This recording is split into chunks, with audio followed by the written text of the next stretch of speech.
We've never done that with no tape, have we? But do that and snap out of it. Another unnoticed aspect of how life is serving its own ends, as always, and I know that all right-thinking people would have it no other way. If you knew about it, I assure you would have it no other way. You'd be all in favor.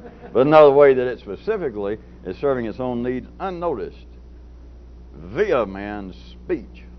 Of course, via man in toto, but specifically through his speech.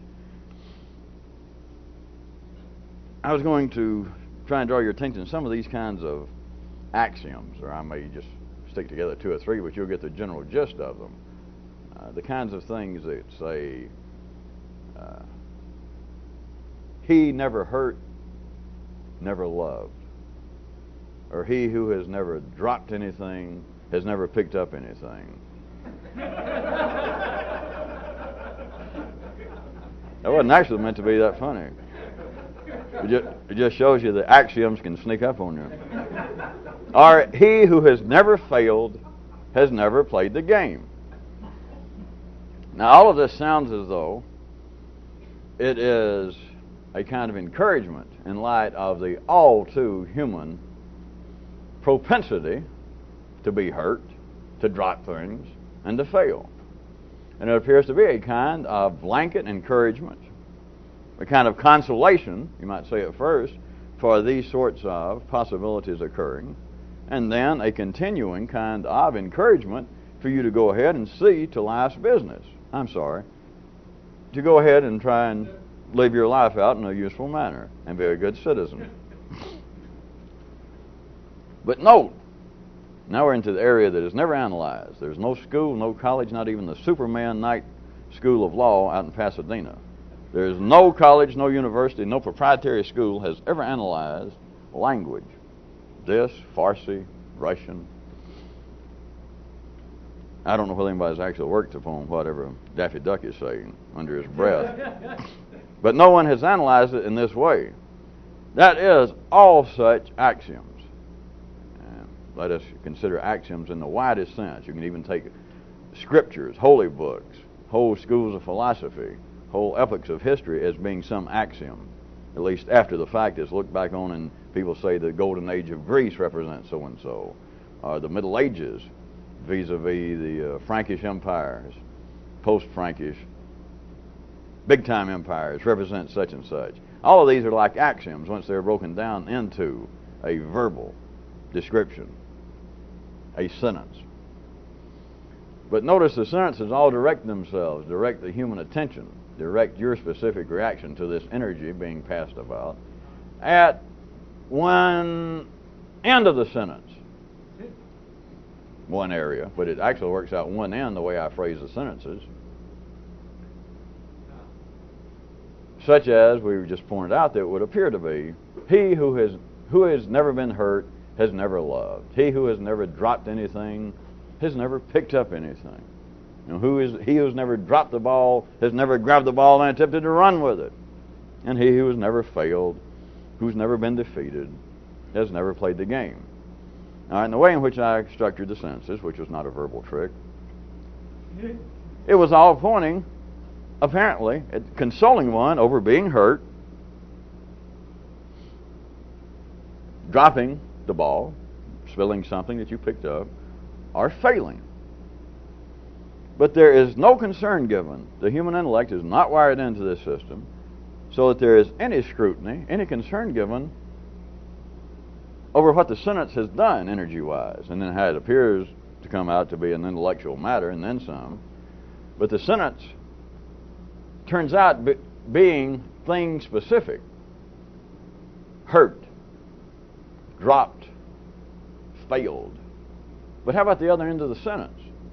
There is no scrutiny given. Life allows no particular concern into asking such questions as to the necessity, perhaps, of me loving a thing specific to begin with. No, come on, you didn't get lost. He who has never been hurt has never loved. Now, I guess that would fly in some Reader's Digest collection of famous world erotic poetry. And so the consolation and / encouragement seems to be that you got to love, you got to fall in love, and you're going to be hurt. That's part of being in love. It's just a sentence. It's kind of a setup, the way it's put. And I'm not the one who does that. Poets before me have done that. But to say, he who has never been hurt, if you hadn't heard this before, you go, yeah, that's kind of an interesting beginning of a sentence. If there wasn't anything better on the radio, you'd go, he who has never been hurt, yes, has never loved. It does not inspire, it does not make the ordinary human nervous system in people question the end of the sentence about loving to begin with. Do you follow? I mean, it doesn't seem to be a secret once it's pointed out that the words are right there. They were spoken just as loudly as the other part about he who has never been hurt has never loved. So it seems to be consolation that the tacit message is that everybody who's been in love has been hurt. And that if there was somebody strange enough that you found that said, I have never been hurt in a sad love affair, I'll send royalties to Percy Mayfield later. My heart has been broken. That if you found someone who had never been hurt, then you would have found someone who had never been in love. And we'll assume that that person would not be in the middle of the mainstream of life, and that they would not be reading poetry or be interested in axioms. And so the consolation would seem to be directed toward the vast majority of people who have been in love, and if you have been in love, you've been hurt. And so the consolation is, hey, that's the part of being in love. And it's also encouragement that you're not alone, that there's no way out. If you've been in love, then you've been hurt. If you're going to be in love again, you're going to be hurt. So it's like that this invisible energy, the source of this energy voice, like some big non-material mother hen, has picked up your intellect and your little heart that's been hurt from being in love, and it sort of picks you up and says, there, chirp, chirp, and brushes the dust out of your feathers and pushes you along. Go out and love some more.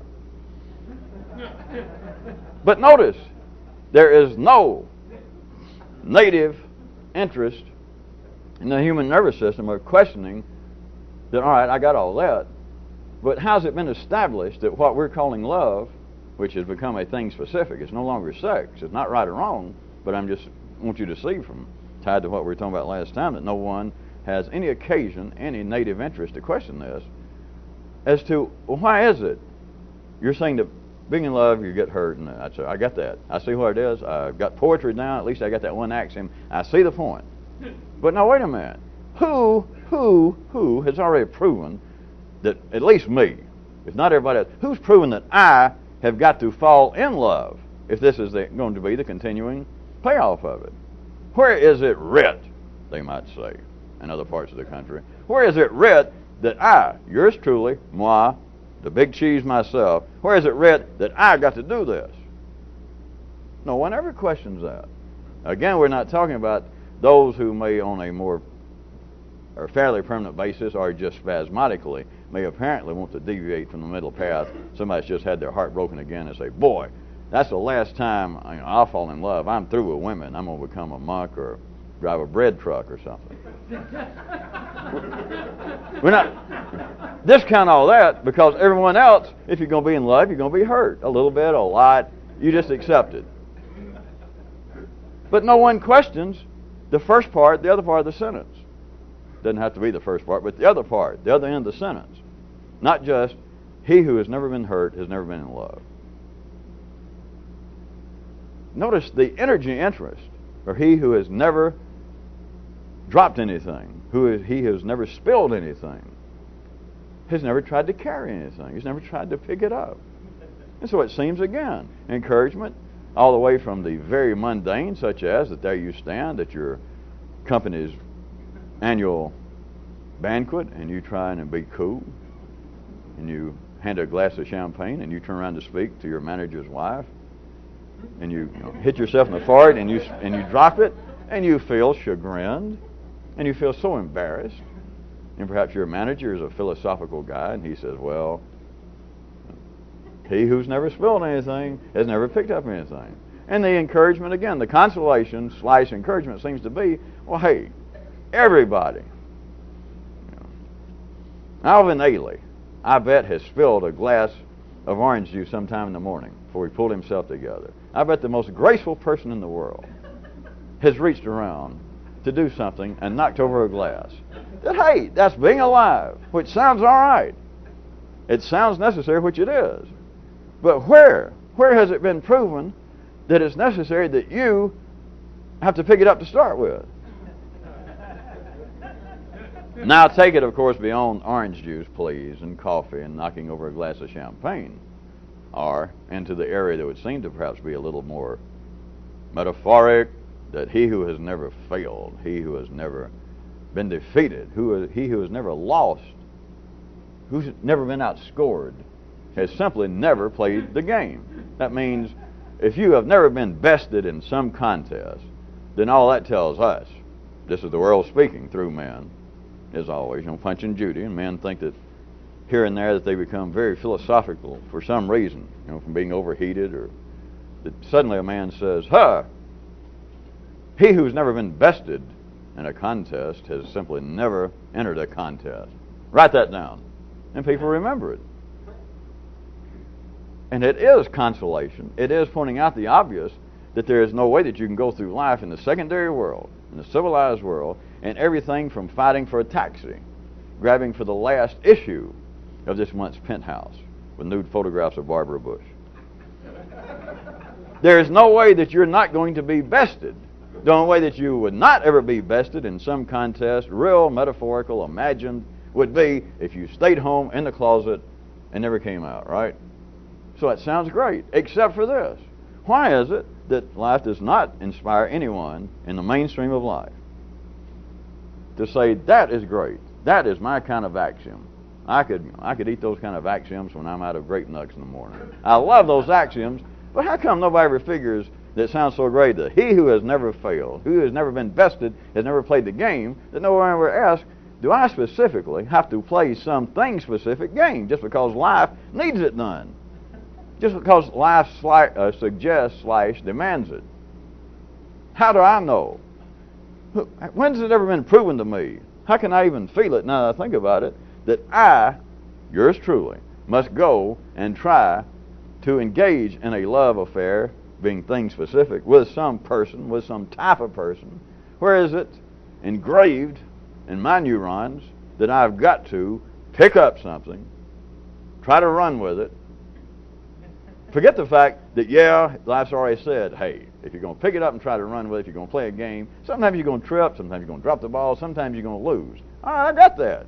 You'll tell me something new. But what I want to know is, how come I always think that I have got to go and pick it up, fall in love, play the game, run with it, specifically, in my case, and in some particular manner, that a process, originally, which is a process, is now become a thing specific? Why is it that I feel like I've got to do it? Of course, the answer is always, you're ordinary. But other than that, if you weren't ordinary, why does nobody ever ask?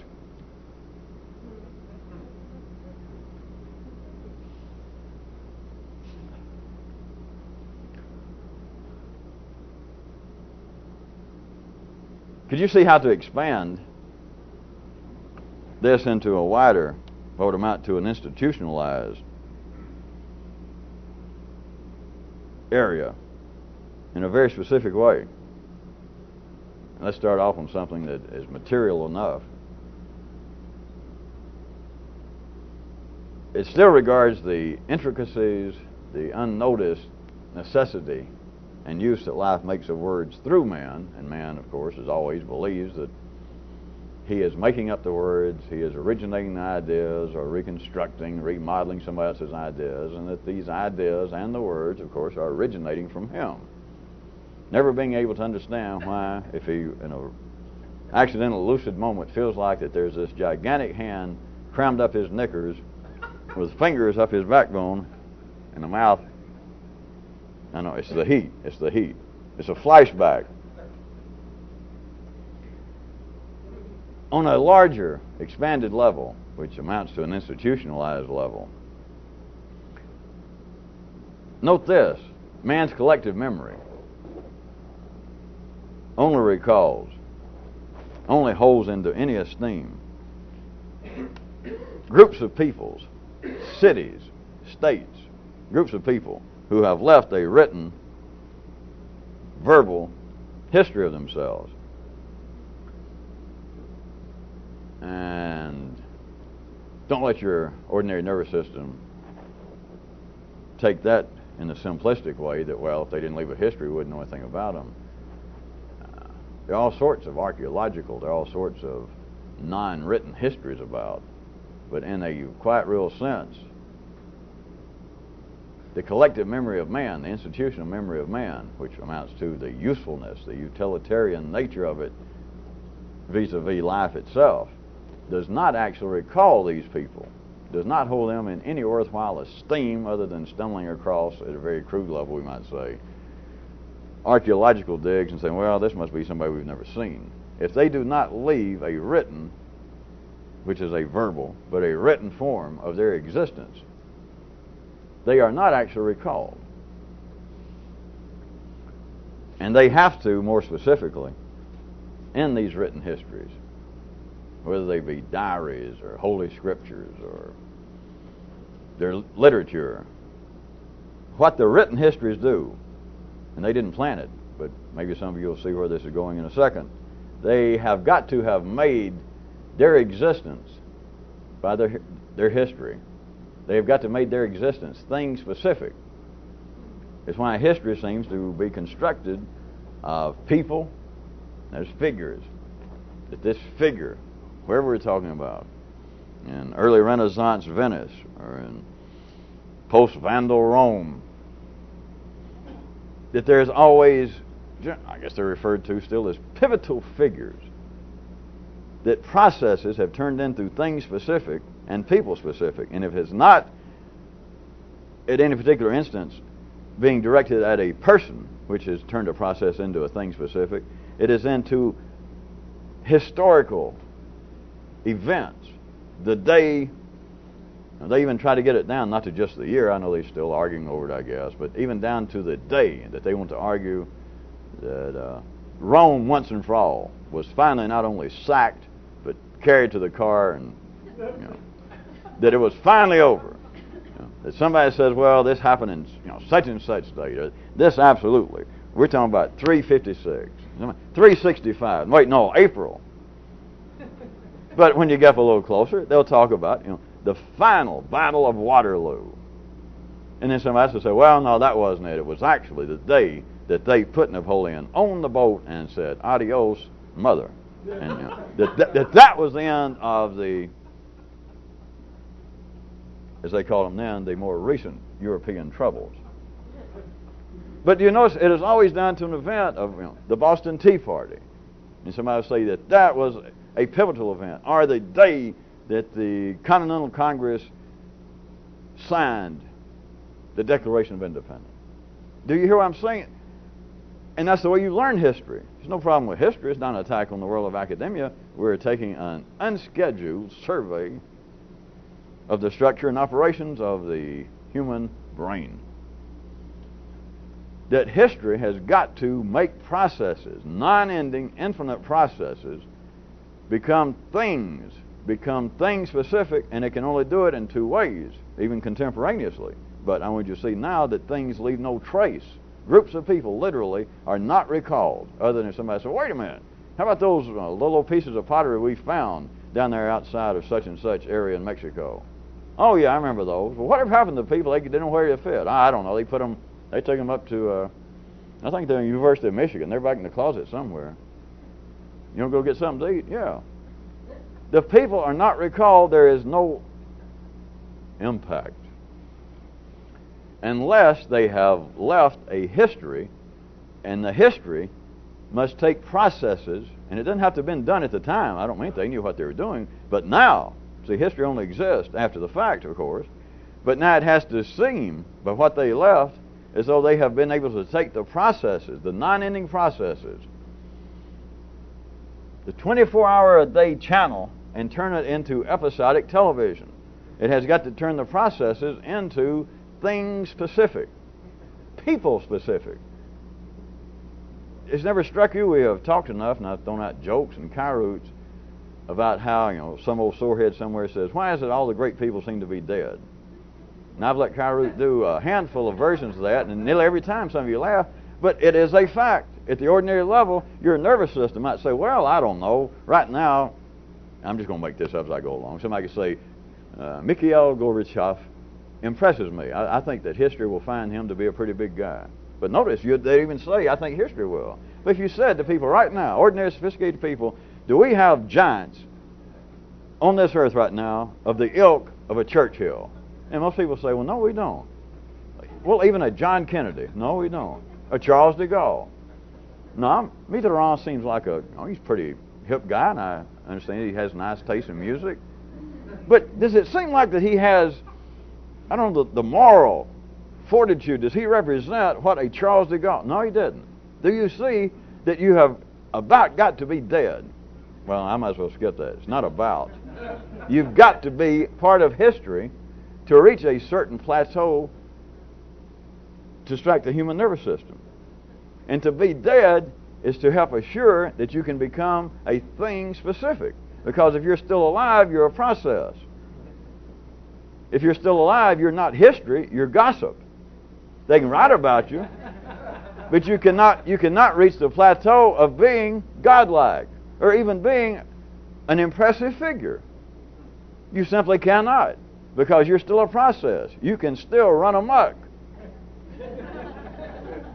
A Teddy Kennedy, he can still keep having women problems and drinking problems, but as long as his brother or somebody else is dead, you can then react to it in a way that the person has become a thing specific, not a process. Churchill can do nothing else. They can say, well, Churchill, boy, the man drank day and night for 50 years. Well, you can say that, but by God, look, he saved not only a nation. Had it not been for him, he probably helped save Western civilization. So you can say anything you want to about the man. And whoever made the first statement about he drank a lot will have to go. We're talking about just ordinary, civilized, intelligent people. The first person will say, well, I guess you're right. It's kind of like the old joke about them attacking General Grant back during the American Civil War because he drank so much. And the president at the time, Lincoln, said, really? In that case, find out what he drinks and send all the other generals a case of it. At any rate, it can start out sounding as though even a figure, that is, we're talking about the past now, remember, somebody that's dead. You're talking about a figure that seems to have now some stature outside the ordinary, and somebody can even make what appears to be almost a slap at the person, like Churchill drank too much, de Gaulle was an egomaniac. But once it's pointed out amongst just ordinary, civilized, intelligent people, that, well, that may be true, but look what he did. Look at the impact he had. Another person will go, well, you're right. I guess you're right. Do you hear it? Because now the process of being Charles de Gaulle, Winston Churchill, the process is over. You can now make the person, that is, a process, thing specific. And so all history always seems to be what? Nothing but people and dates. And there's a reason for it. They can talk about other things, but pick up any history book, any textbook, and you're talking about things specific. That processes had to become things specific. And they become dates. And of course, not just dates, but it becomes specific enough that they say this is a pivotal point when Napoleon finally just absolutely felt it was over, and we're talking about whatever the date was, right there in that field, on that battlefield, at that time, and that was it. And if you were in class, I got to remember that, because that sure as hell they'll ask, what was the day, the final day, the Battle of Waterloo, and Napoleon? I got to remember how to spell Napoleon. It's people and specific dates, not processes, not the war, not the continuing war. Sure, you read about it in the book, about the wars, and they'll talk, back and forth, and the problems he had in Russia, and the turning points, and they call them. But the only thing that's really worth remembering, the only thing they're going to test you on, is the actual date when he was defeated, or the date when he died. And there were other generals. He didn't make every decision. He wasn't out there leading every charge, all of the different theaters of battle in which the French were engaged at that time. He wasn't everywhere. There were other generals, heroes, villains. But there can only be one Napoleon. There can only be one de Gaulle. At any particular time, the process has to be turned into something that the ordinary intellect can handle, and it must be that the processes are turned into things specific, and in history, it has to become. There is no other choice. It becomes people specific and things specific. Now consider that life needs this. That we're not talking about history, we're not talking about battles, we're not talking about people, we're not talking about historical figures. We're talking about the needs of life. That energy gets passed, and part of this process of life not giving any collective recognition within the memory of man is the need for a continuity. That although life seems to be episodic, and it seems that the French are up one day and then the French are down, then the Germans are up and the Germans are down. It seems to be episodic, except notice there is no end to it. The channel stays on. That is, history keeps going. No matter that after the fact that people wring their hands and say, by God, we almost lost it. We almost blew away our whole civilization. We almost blew up the whole planet. What are they talking about? Horseshoes? Get excited. We almost. It just keeps going on. The channel, this TV channel of the secondary world continues to go, except it appears to be episodic. The continuity necessary is the collective memories of man seems to put beginnings and ends. Well, France has never been the same as far as I'm concerned since. Well, at least in modern times, I would say their glory days were perhaps a decade prior to World War II, and then let us measure it, in my humble opinion, at the death of the general. So it seems to be an episode, or somebody referred to the golden age of Greece, and maybe your view reconciles with the leading academic view, or maybe it doesn't. But whatever it is, the memory of somebody and then the collective memory of man sees, remembers, thinks about what has happened in ways that are episodic. And to do that, there has to be apparently the beginning and the end of a sentence. And to do that, the only way that's left in the human language, the only thing available is that the processes have to be cut into sentences. And to do so, you make people and dates, and they become things specific.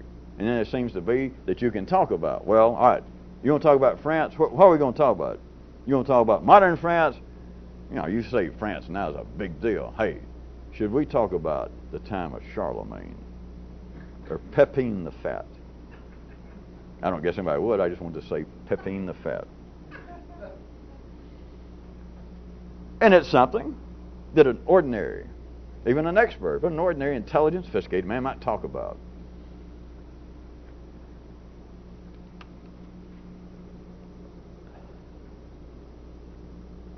There is a need for continuity. There is a need that and it is based, I might point out, or is not completely uprooted from primary affairs. It is, like everything else in the genetic code of man, but then it seems to raise itself. It seems to carry itself through the secondary world, and there seems to be a continuity.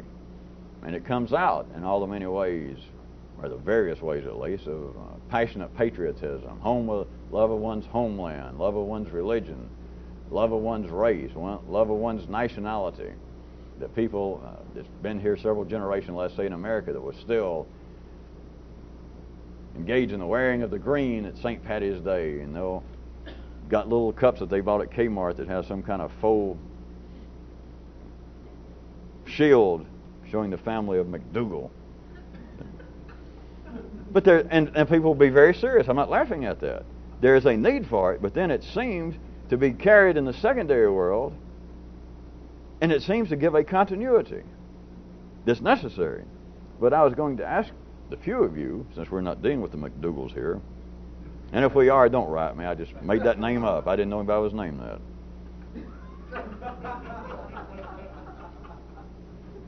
What I'd like to ask you to consider is what kind of verbal history, what kind of verbal trail are you leaving within yourself by making your history thing and date specific. Every time you say what kind of guy you are, you're doing it. You have taken the process. Well, I'll tell you the kind of guy I am. Now that you bring this up, you're telling me about you got cheated in the deal. You lost how much? $1,000. Hey, let me tell you what. It was 81, because I was living in Akron. 1981, I was married at the time. My brother-in-law, it was in July, about the same time, it was in July, he told me he had a deal to buy into an offshore bank down the Cayman Islands, blah, blah, blah. And you end up, and you tell the date, the person that did you in, and how you got hurt. And I'll tell you the kind of guy, I used to be that kind of guy, that I would let somebody say, oh, come on, let's do a deal. But I'm going to tell you now, I'm the kind of guy, I hate to say it, but I'm the kind of guy now, I wouldn't trust my own mother in a business deal. All of that, you understand, you're making yourself, as far as you know, without any analysis, you're making yourself worthy of recollection. You're establishing your own history to recall yourself. But to do so, you've got to take the processes of your life, and you have got to make them things specific. And to do so, you tie it to figures. Now, there's people. There don't have to be a Charles de Gaulle in your life. To you, your brother-in-law beating you out of $3,000 was a lot worse than if you were a German and now remembering Charles de Gaulle and him, setting up an offshore government and giving you headaches. He is your Charles de Gaulle, or he is your Stalin if you were Polish. Surely you catch the point. You have got to make the figures in your past. Your ordinary intellect does it. When I say you've got to, you don't got to. That's figure of speech. All you got to do is be alive and breathe, and it'll happen. You got cable whether you want it or not. You don't have to sign up and buy, and you damn sure don't have to get a D scrambler. Well, not unless you want life to make any sense, but never mind that.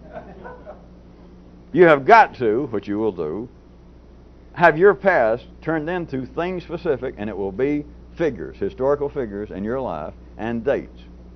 That's it. So consider what you're doing. If you're trying to move your own neural building site, if you're trying to move where you think inside, if you are continuing to establish and to reestablish your own history, that there is something that you are worthy of recollection, which if you're sane in the city level, you are worthy of recollection. I mean, if you thought otherwise, you would be insane. If you thought otherwise, you'd be outside the mainstream. You would not be part of life's healthy fuel. But if you're trying to be something beyond that, you can't be satisfied.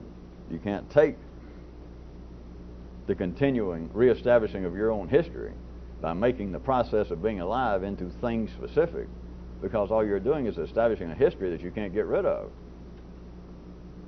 The more you establish it, the harder it is to get rid of. That's not very metaphysical. If you're trying to quit drinking, let's say alcohol, if you're trying to quit drinking, you're interfering with the process if you try to do it while in a bar drinking. I figure anybody can understand that, except those who are at a higher plane of drinking. To them, I have nothing to say except bottoms up. As an aside, there is another way that strikes me, maybe it'll strike you, of how certain words and ideas linger kind of down the genetic pool of life and then unexpectedly pop up at some other time. Well, I guess especially those of you that like the idea of the collective unconsciousness of man and that kind of thing. Because I was thinking about a connection. There was a Little Richard song. And I have perceived a tie that goes back some 1,500 years ago. As some of you may recall from your biblical studies, was a woman, Jael, who, regardless of some of you may have thought that the Dinsdale brothers did it, but she nailed her husband's head to the ground. Her husband being named Heber. And ever since then I've thought that it waited about 1,500 years, and then this frantic cry, this fear down the genetic pool been lingering there, just came out in the title and this frantic cry of that Little Richard song of the Heber Jeebies.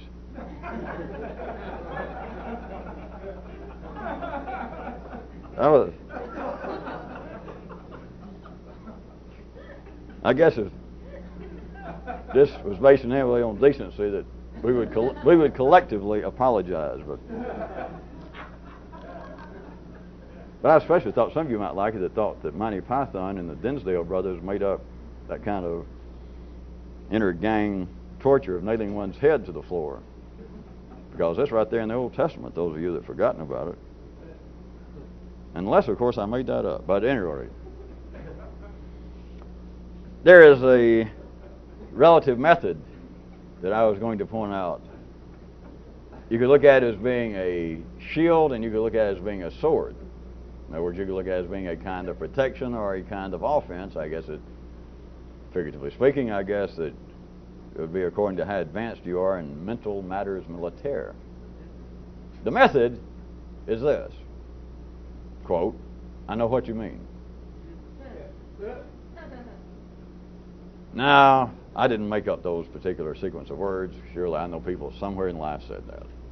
But if you were willfully using this on the basis of it being a method of I know what you mean, it has an energy potential that is not that difficult to flex, that does not necessarily run in the widest, most natural channel in which energy attempts to flow twixt people. In such matters,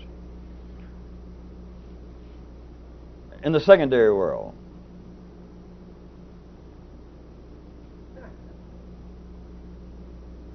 how about a good blatant example?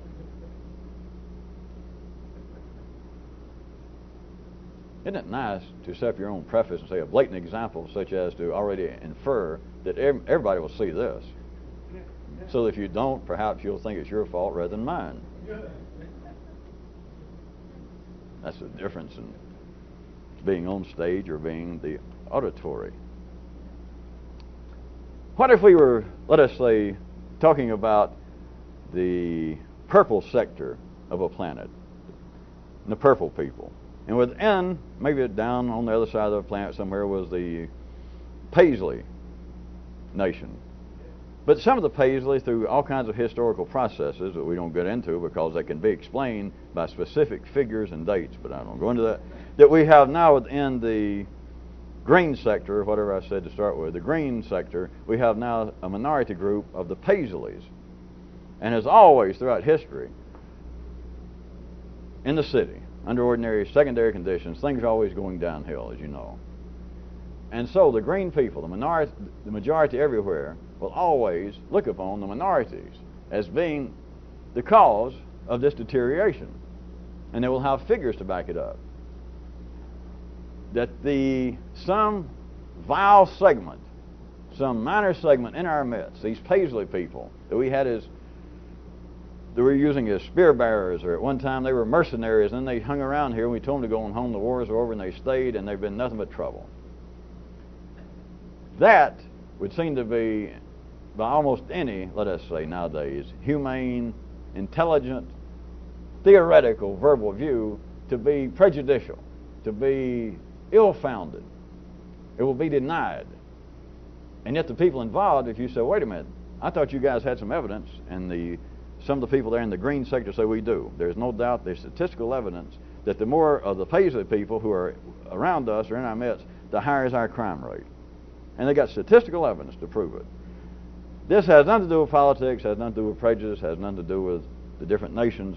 It has to do with the energies moving in life, and what I want you to try and get a quick glimpse of is, even though that's true at that level, that it has always been statistically provable, and it's always been denounced to varying degrees, but it's been statistically provable for some group to point at another group and say they are the cause, or they are eating away at the foundations of our secondary world, of our civilization.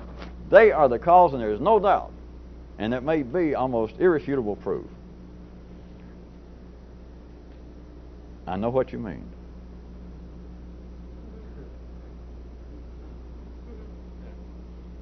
It can be the absolute kinds of energies needed to be transferred in life.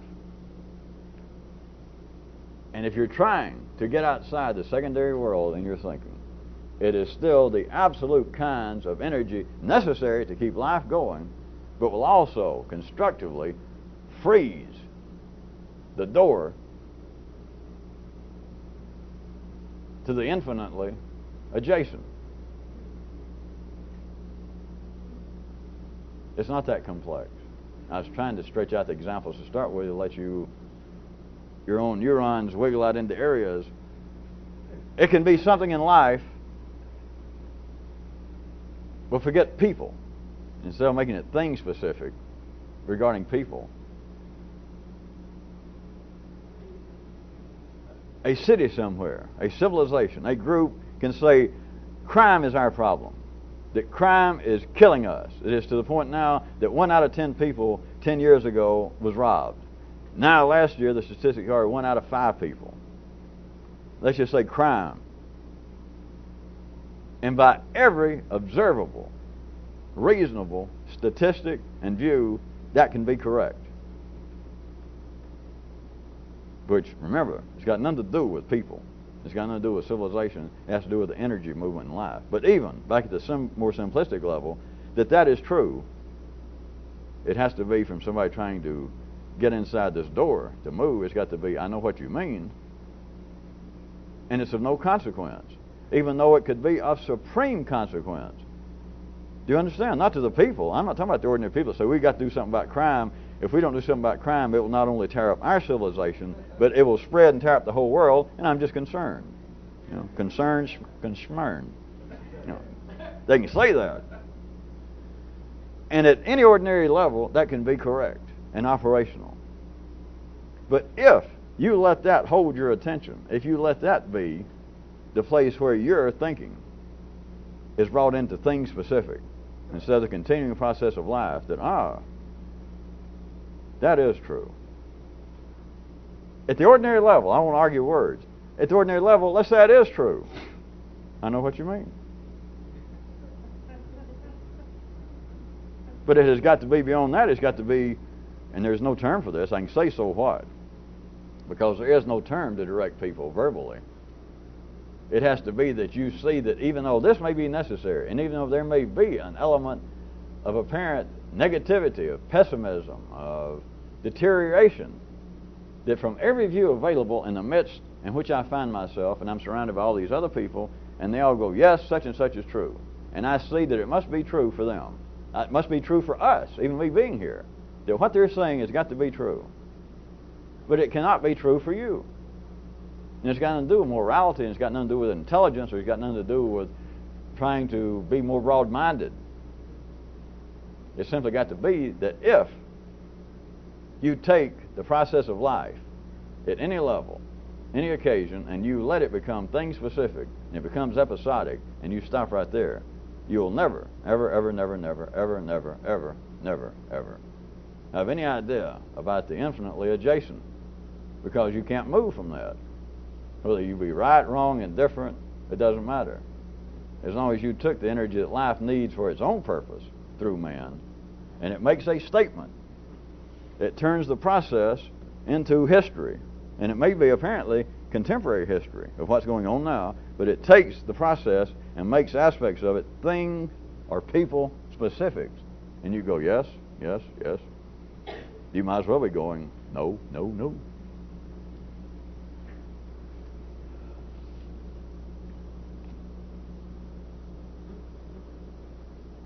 Well, try it this way. How about dealing with your own entrenched, your own life-induced, your own life-entrenched ideas as to what you should be doing, as to what makes you a better person, what encourages you to grow, or what seems to be elements that are internally disruptive, that seem to be the rats gnawing at the foundations of your fort. I know what you mean. To forget other people, it's internally in these voices, but it seems to be you, the voice of the past, the voice of your parents, the voice of your conscience. And it points out that things are certainly going downhill, or things are sliding off the path. You're not on the right track doing this. I know what you mean. It would have to be in the I know what you mean method. It has got to be that which in the city they want to try and identify as being truly objective, clinical. It has to be that you have no part of making I know what you mean into a thing specific, because you're not agreeing, you're not disagreeing. What you're doing is trying to keep life going. That it's one to say, hey, such and such is going on, and you go, wait, hey, oh, no, no. Or say, do you see what's going on? You go, well, I'll be damned. I knew it. To say I know what you mean, the method is life says something. And you seem to be with part of its auditory. You seem to be even mechanically interested in what it's saying. It says, such and such is happening. And your response is, I know what you mean. Because what you're attempting to do is to keep life talking.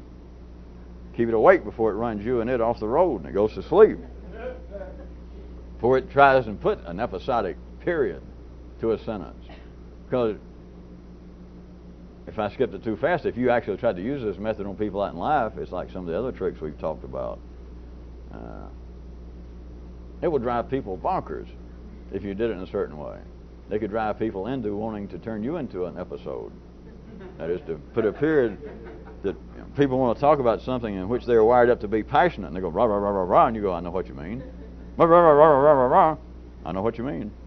And if they ever called on, wait a minute, you're not being encouraging, and then they might think, wait a minute, you're being sarcastic, and then they realize, no, you're not sarcastic, that you're just going, I know what you mean. And if they could say, well, are you being sarcastic? And you say, no. Well, are you agreeing with me? No. And you could say, well, you can't complain about it just because I'm not agreeing with you. At least I'm not disagreeing with you. Even your wife disagrees with you. I know that. So at least, you can't be mad at me because I'm not taking sides. Would that work? Not hardly. This, this is not in the normal scheme of things out in life, but if you did such a thing, under certain conditions, and were able to pull it off for a period of time, people do not find that to be in any way agreeable. They certainly don't find it. They would not find it defensible for the person doing it to say, well, wait a minute, don't be mad at me. I'm not agreeing with you, but I'm not disagreeing. I was just kind of, saying, well, I hear what you're saying, and I understand your position. I think I know where you're coming from. If you carried it far enough, people, which is another aspect of, like a synapse that you're trying to send energy to, would go, hey, I don't care about you know where I come from. Don't patronize me. I don't care. I just want to know, where do you stand on this? Don't keep saying, I know what you mean, because I can't tell what you mean by saying I know what you mean. And if you say, well, I don't really mean anything, they would not find that to be at all acceptable. And the reason is that life wants energy to continue to be moved about. It has no widespread need at all for, I know what you mean, which is a reflection of what would be a truly, in a sense, a clinical observation. Because if you were doing it in the way in which I'm inferring the energy behind this kind of verbal weapon, this sentence, is you're saying that I have some insight or I have some knowledge of the infinitely adjacent, and you may appear to be speaking for the majority of people here, and I understand why you're saying that. I understand why life is making you say that, and maybe the majority applaud you. And I understand why there's a part of my own populace, my own secondary populace in me, that wants to go, yeah. Or, I understand why you say that. I know how it's adjacent infinitely to everything else. And I understand why you say that, and you now seem to be some sort of minority voice in the wilderness, and most of the people, every time you say that, are going, ah. Because in me, I can hear some of the secondary populace hiding out in the bulrushes going. And so, the reflection would be, if such a person were to do this, is to say, I know what you mean. But the other people would not find that agreeable whatsoever, because life does not find that agreeable. That is not a natural, ordinary transmission, turning up of energies. To say I know what you mean in that true sense, getting into beyond things specific,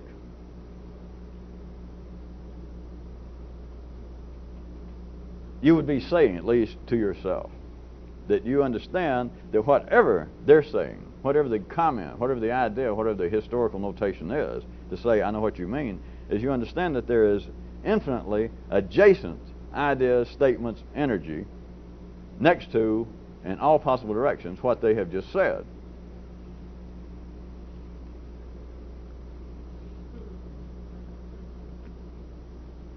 To say, I know what you mean,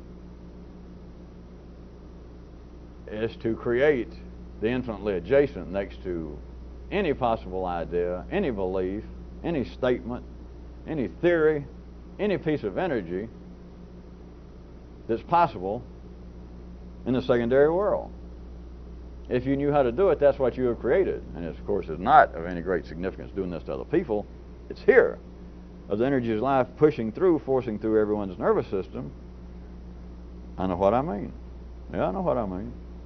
That is, you're saying this now to that part of you that life makes you think is you. And it goes, and it rants, it raves, or it whines, it wants to write poetry, it wants to cry, it wants to pray, it wants to chant, it wants to talk about suicide.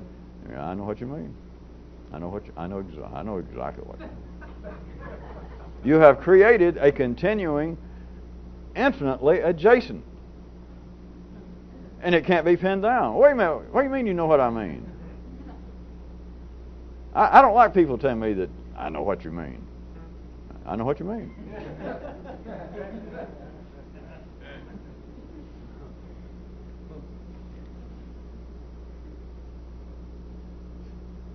Uh, 5 or 6 minutes. All right. How about let's play Heads Up Halloween Time? Maybe it's time a little fright for those of you who can hear it. Sometime back, you recall, we discussed the possibility of the big kind of bridge points in the human nervous system: sex and laughter.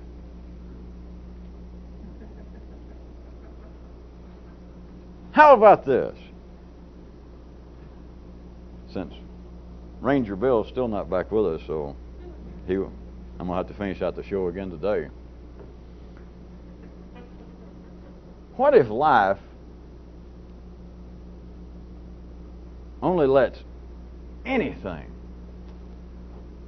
resembling real, fresh, revolutionary information out through humor?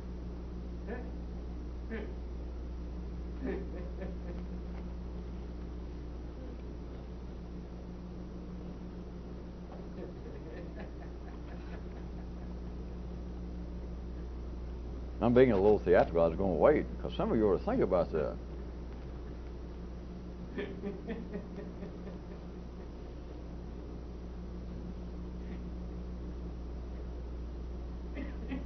Well, we've mentioned about how ordinary humor always has some hostility. Ordinary humor, you can always find it if you look in that direction. Which is to say it's alive, that is serving a purpose to life. It can quite directly be of no benefit to someone attempting to be intellectually subversive, to engage in it, to react to it, to even listen to ordinary humor, which is always in some way hostile, aggressive, which is not judgmental, it just sounds as though it is.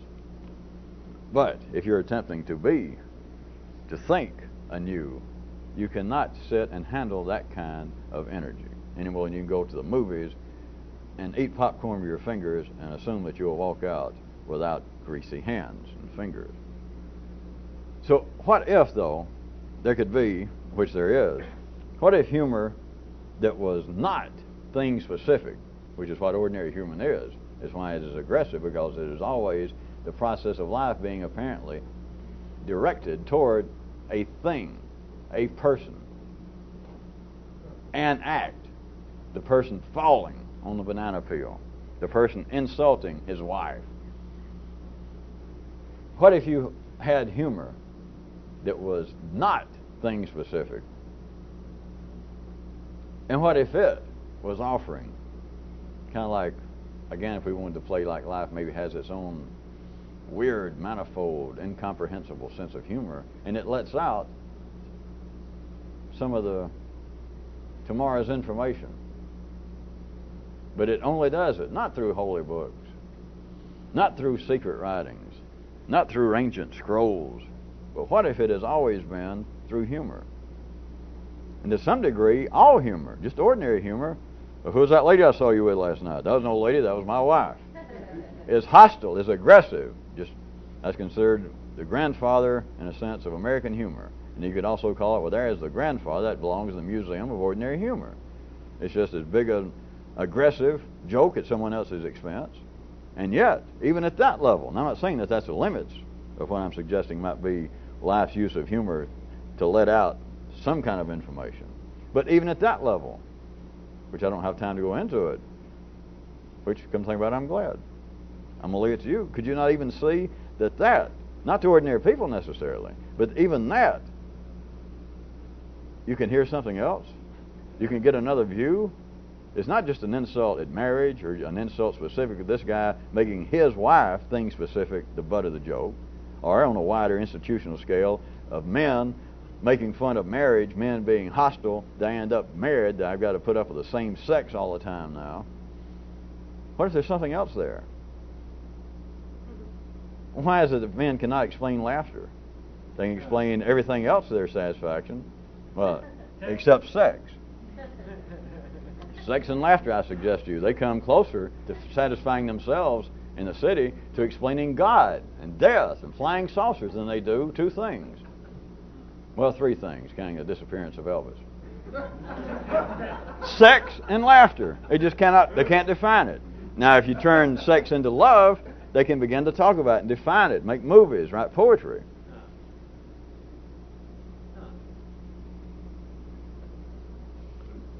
What if there was a revolutionist war manual? What if I suggested that one of the chapters might be entitled Humor and the Infinitely Adjacent? Do you see any connection?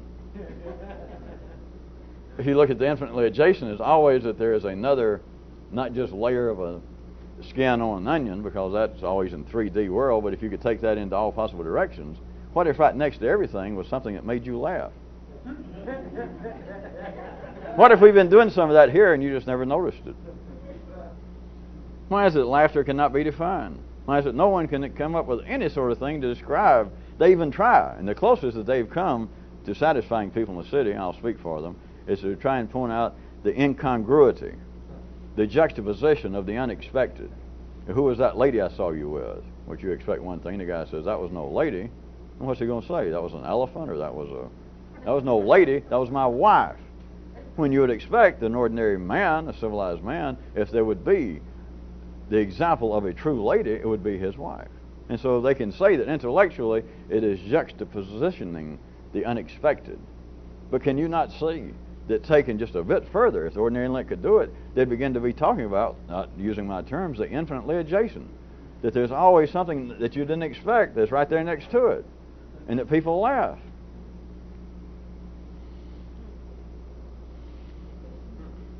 What if, just what if, we'll leave with a question.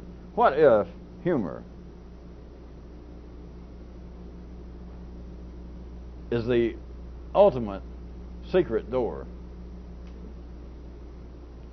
in the secondary world?